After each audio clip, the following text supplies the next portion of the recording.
Hello friends, Korean drama queen of tears का आज सुनाने वाले हैं हम आपको 6 एपिसोड। जरूर सुनिए और वीडियो को लाइक, कमेंट एंड शेयर कीजिए। आज का एपिसोड होने वाला है बहुत ही धमाकेदार, सस्पेंस से भरा हुआ, तो जरूर सुनिए इस एपिसोड को। हॉनवू पहले ही क्वींस हाउस छोड़ चुका होता है। इस एपिसोड की शुरुआत में दोनों बच्चों के बीच तलाक की कानूनी कार्रवाई दिखाई जाती है। हेन किम जिमोन के वकील के रूप में मशहूर अभिनेता सोंग जोंग की अपने लोकप्रिय किरदार बिसेंजो कसाना एक माफिया वकील के रूप में री एंट्री करते हैं। बिसेंजो अपने खूंखार बैकग्राउंड और स्टाइल से हॉनवू और उसके वकील दोस्त यांग गी क्योंग को डरा देते हैं ताकि तलाक की शर्तें हेन के पक्ष में मजबूती से तय हो सकें। अतः दोनों आपसी सहमति से आधिकारिक रूप से अलग हो जाते हैं। तलाक के बाद अपनी कार में जाते समय हेन को वह पुराने दिन याद आते हैं जब वह हॉनवू के साथ मेट्रो में बैठकर सूर्यास्त देखा करती थी।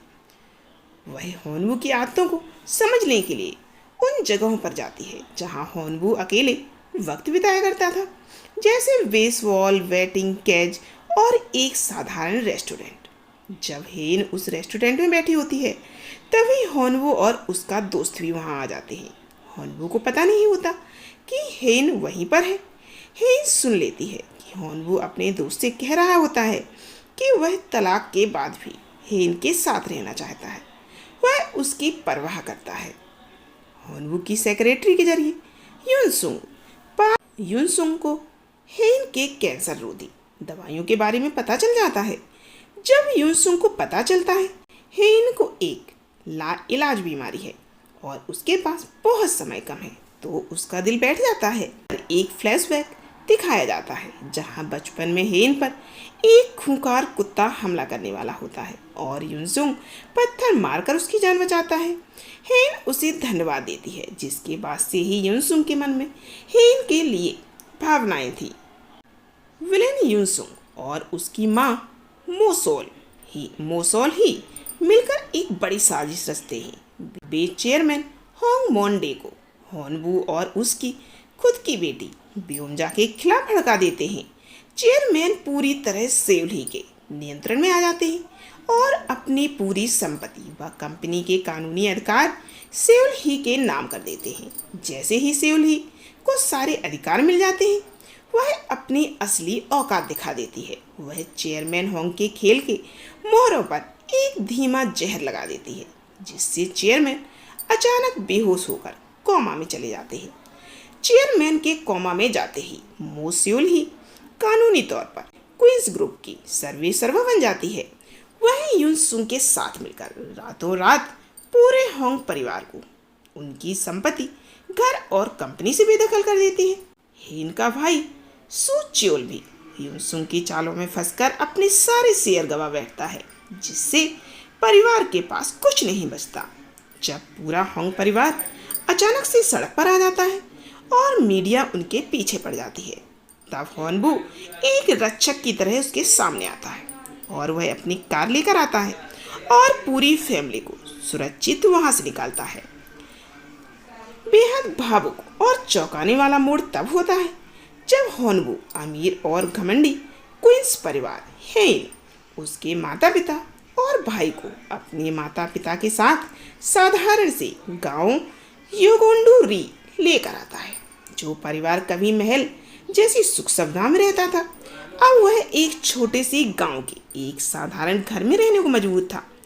हेन के माता पिता शियोनहा और बोमजुन इस साधारण माहौल को देखकर काफी असहजता महसूस करने लगते हैं। हॉनवू की मां बोंगे उनकी अपनी उदारता दिखाते हुए पूरे परिवार के लिए एक शानदार पारंपरिक खाना तैयार करती है। हालांकि शुरू में हेन की मां बड़े नखरे दिखाती है, लेकिन भूख के आगे वह भी चुपचाप खा लेती है। हेन को हॉनवू के पुराने कमरे में ठहराया जाता है, जहां उसे हॉनवू की पुरानी चीजें और यादें मिलती हैं। दोनों के बीच तलाक के बावजूद एक अनकहा, एक अनजुड़ा जुड़ाव महसूस होता है। हेन का भाई सू च्योल पूरी तरह टूट चुका है। उसकी पत्नी दाहे अपने बच्चे को लेकर युनसुंग के साथ भाग चुकी है। सू च्योल रोते हुए खाना खाने से मना कर देता है और कहता है कि उसे केवल ऑर्गेनिक चीज़ें ही बचती हैं। लेकिन जब होनवू का भाई उसे डांटता है तो वह चुपचाप साधारण खाना खाने लगता है। क्वींस परिवार के बर्बाद होने के बावजूद होनवू अपनी नौकरी नहीं छोड़ता। वह वापस क्वींस ग्रुप के ऑफिस जाता है। यून सुंग अब कंपनी का नया चेयरमैन बनने की तैयारी में है। अब वह होनवू को डराने और नौकरी से निकालने की कोशिश करने लगता है। होनवू बड़ी चालाकी से यून सुंग को याद दिलाता है कि वह एक बेहतरीन वकील है। होनवू खुलेआम यून सुंग को चुनौती दे देता है कि वह कानूनी रूप से क्वींस परिवार का सब कुछ वापस दिलाकर रहेगा और यून सुंग के घोटालों को बेनकाब कर देगा। यून सुंग को अपनी कंपनी से ज़्यादा हेन की फिक्र है। जब उसे पता चलता है कि हेन गायब है तो वह अपने आदमियों को उसे ढूंढने के काम पर लगा देता है।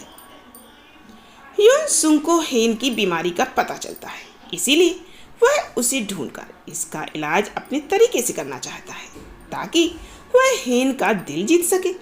वह मो सेउल ही अपनी माँ की बातों को भी नज़रअंदाज करने लगता है। गांव में रहने के बावजूद हेन की तबीयत फिर से बिगड़ने लगती है। उसे धुंधला दिखने लगता है और वह कुछ पलों के लिए अपना होश खो बैठती है। होनवू रात में हेन की देखभाल करता है और हेन उससे कहती है कि उन्हें अब अलग हो जाना चाहिए क्योंकि वह होनवू पर बोझ नहीं बनना चाहती। होनवू भावुक होकर कहता है कि वह उसे इस हालत में कभी अकेले नहीं छोड़ेगा, चाहे उनका रिश्ता कुछ भी हो। यून सुंग किसी तरह हेन के लोकेशन का पता लगा लेता है। वह अपनी लग्जरी कार से सीधे होनवू के गांव योगोंडो री पहुंच जाता है। जब हेन गांव की एक सुनसान सड़क पर चल रही होती है और अचानक यून सुंग उसके सामने आकर खड़ा हो जाता है। वह हेन को अपने साथ चलने को कहता है। तभी होनवू वहां पहुंच जाता है। दोनों एक दूसरे के सामने आ जाते हैं, जिससे इस कहानी में तनाव बढ़ जाता है। यून सुंग हेन को ब्लैकमेल करता है कि अगर वह क्वींस ग्रुप में डिपार्टमेंट स्टोर की सीईओ के रूप में वापस नहीं लौटी और उसके साथ नहीं रही तो वह उसकी बीमारी का सच उसके माता पिता को बता देगा। साथ ही वह होनवू को भी बर्बाद करने की धमकी देता है। रात में होनवू थोड़ा नशे में होता है और अपने भाई से बात करते हुए स्वीकार करता है कि वह आज भी हेन को बहुत प्यार करता है। जब होनवू कमरे के बाहर यह बात बड़बड़ा रहा होता है, दरवाजे के पीछे खड़ी हेन उसकी यह बातें सुन लेती है। दोनों के बीच की गहरी मोहब्बत और तड़प साफ साफ दिखाई देती है कि दोनों एक दूसरे से दूर होकर खुश नहीं है। होनवू को डराने के लिए यून सुंग के भेजे गए रियल एस्टेट ब्रोकर और कुछ गुंडे उस पर हमला कर देते हैं, लेकिन होनवू हार नहीं मानता। वह एक बेहतरीन मुक्केबाज की तरह अकेले ही उन 3-4 गुंडों को पीट देता है और ब्रोकर को गिरफ्तार करवा देता है। हेन का भाई सुचेओल जब सुनता है कि होनवू कितना मजबूत है तो वह दंग रह जाता है। वह अपनी पत्नी दाहे और बच्चे को वापस पाने की चाहत में वह खुद को मजबूत बनाने के लिए होनवू के भाई की जिम में बॉक्सिंग सीखना शुरू कर देता है। बुआ ब्योमजा अपने जासूस दोस्त की मदद से ब्लेंस की साथी ग्रेस गो को पकड़ लेती है। ग्रेस गो को जब एहसास होता है कि मो सेउल ही और यून सुंग ने उसे धोखा दिया है और उसे संपत्ति में हिस्सा नहीं मिला तो वह पाला बदल देती है। ग्रेस ब्योमजा और होनवू की मदद करती है ताकि वे उस सीक्रेट अस्पताल का पता लगा सकें जहां कोमा में चल रहे चेयरमैन होंग मोंडे को छुपा कर रखा जाए। होनवू को यून सुंग के हमले से बचाने के लिए इन यून सुंग की बात मान लेती है और सियोल जाने का फैसला करती है। जब हेन सियोल के लिए निकल रही होती है तो होनवू की माँ उसके पास उसे विदा करने आती है और प्यार से उसे अपने ट्रैक्टर पर बैठाकर बस स्टॉप तक छोड़ती है, जिससे हेन काफ़ी भावुक हो जाती है। क्वींस परिवार के साथ यून सुंग मीडिया के सामने ये दिखाने के लिए एक बड़ी प्रेस कॉन्फ्रेंस रखता है कि क्वींस परिवार के साथ सब ठीक है और वह हेन को दोबारा सीईओ नियुक्त कर रहा है। होनवू को कॉन्फ्रेंस का पता देर से चलता है और वह भागते हुए वहां पहुंचता है। जैसे ही हेन पोडियम पर आती है, वह यून सुंग की लिखी स्क्रिप्ट को पूरी तरह बदल देती है। वह मीडिया और दुनिया के सामने माइक पर घोषणा करती है यून सुंग ने उसे धमकी दी थी और उसके पूर्व पति होनवू को झूठे आरोपों में फंसाने की साजिश रची थी। वह क्वींस ग्रुप की सीईओ नहीं बन सकती क्योंकि वह एक लाइलाज दिमागी बीमारी ब्रेन ट्यूमर से पीड़ित है और उसके पास जीने के लिए बहुत कम समय बचा है।